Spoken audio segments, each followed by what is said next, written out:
আজকে আপনাদের সাথে শেয়ার করব কাঁচা কাঁঠালের তরকারি। প্রায় ছোটবেলা খেয়েছি, অনেক দিন পরে কাঁচা কাঁঠালটা আমি নিজের হাতে রান্না করেছি। এই প্রথম আমি নিজের হাতে রান্না করেছি, আর আগে সবার হাতে রান্না করা খেয়েছি। আজকে নিজের হাতে রান্না করে দেখব কেমন হয়। রেসিপিটা আপনাদের সাথে শেয়ার করছি। আপনারা কীভাবে রান্না করেন কমেন্টসে জানাবেন। আমি প্রথমে বড় বড় টুকরো করে কাঁচা কাঁঠালগুলোকে কেটে নিয়েছি। লবণ আর হলুদ দিয়ে একটু বাপিয়ে নেব। বাপিয়ে যেন কষটা চলে যায়, যেন কাঁঠালের কালারটা চেঞ্জ না হয়, হলুদ বর্ণ থাকে। এখন আমি কাঁঠালগুলোকে দিয়ে দিব পানিতে, দিয়ে ফুটিয়ে উঠলে 2 থেকে 3 মিনিট সিদ্ধ করে নেব। বেশি সিদ্ধ করব না, কাঁঠালটা কিন্তু আমার বেশি সিদ্ধ হতে বেশি সময় লাগেনি।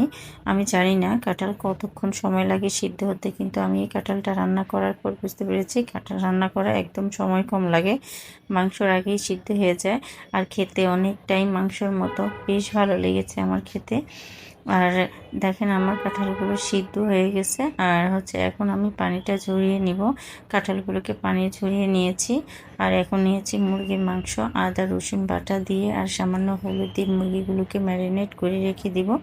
লবণও দিয়ে দিব, দিয়ে রেখে দিব আধা ঘন্টার মতো। তারপরে চুলাতে কড়াই বসিয়ে মাংসগুলোকে ভেজে নিব। ভেজে রাখা মাংসের তেলের মধ্যে পেঁয়াজ, আস্ত গরম মশলা, তেজপাতা দিয়ে নেড়ে চেড়ে পেঁয়াজটা যখন সিদ্ধ হয়ে আসবে তখন আমি বাকি মশলাগুলো দিয়ে দিব আদা রসুন বাটা দিয়ে।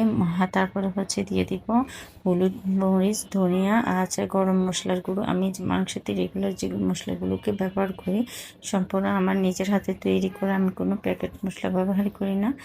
আর এখন মশলাগুলোকে খুব ভালো করে কষিয়ে তেলটা যখন ছেড়ে আসবে তখন আরও কিছুটা পানি দিয়ে মশলাটা কষিয়ে নেব। মশলাটা যত ভালো করে কষিয়ে নেওয়া হবে খেতে ততই ভালো হবে। তখন ভেজে রাখা মাংসগুলোকে দিয়ে আরও বেশ কিছুক্ষণ সময় নিয়ে কষিয়ে নেব। আরও কিছুটা পানি দিয়েও আরও ভালো করে কষিয়ে নেব, যেন মাংসের ভিতরে যে স্বাদটা বের হয় আর কাঁঠালের তরকারিটা খেতে ভালো লাগে। যেহেতু আমি আগে কাঁঠালটাকে ভাপিয়ে নিয়েছি, এজন্য এটা বেশিক্ষণ সময় লাগবে না হতে। তাই আমি মাংসটা পরিমাণ মতো পানি দিয়ে খুব ভালো করে মাংসটাকে 2 বার পানি দিয়ে কষিয়ে নিয়েছি। তারপরে যে কাঁঠালগুলো ভাপিয়ে রেখেছি ওই কাঁঠালগুলো আমি দিয়ে দিব।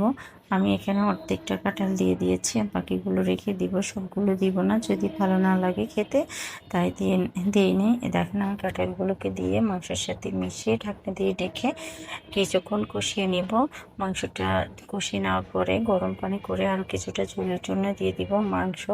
কাঁঠাল সম্পূর্ণ সব উপকরণ যদি সিদ্ধ হয়ে যায়, মাংসটা যদি মাখা মাখা হয়ে আসে তখন উপরে গরম মশলা ছিটিয়ে আপনি নামিয়ে পরিবেশন করতে পারেন, চাইলে নাও দিতে পারেন। দেখেন আমার কাঁঠালের উপরে নামানোর আগে বেশ কিছু একটা টমেটো পিউরি দিয়ে দিয়েছি, দিয়ে এটা আরও 3 থেকে 4 মিনিট কষিয়ে নিব, যেন টেস্টটা ভালো আসে, মানে ঝোলটা গাঢ় হয় আরও ভালো করে। কিছুক্ষণ আবার 4 থেকে 5 মিনিট আমি রান্না করে নিয়েছি। এই পর্যায়ে আমি গরম মশলা ছিটিয়ে তারপরে 2 মিনিট রান্না করে চুলাটা বন্ধ করে তারপর নামিয়ে পরিবেশন করব। আমার কাঁঠালের তরকারিটা শর্টকাট রান্না করতে চেষ্টা করেছি, কেমন হয়েছে কমেন্টসের মাধ্যমে জানাতে ভুলবেন না। আর আপনারা কীভাবে রান্না করেন তাও কমেন্টসে জানাবেন। ধন্যবাদ জানাচ্ছি আমার পুরো ভিডিও দেখার জন্য। আবার দেখা হবে অন্য কোনো দিন অন্য কোনো সহজ রেসিপি নিয়ে। দেখেন আমার রান্নাটা সম্পূর্ণ কমপ্লিট।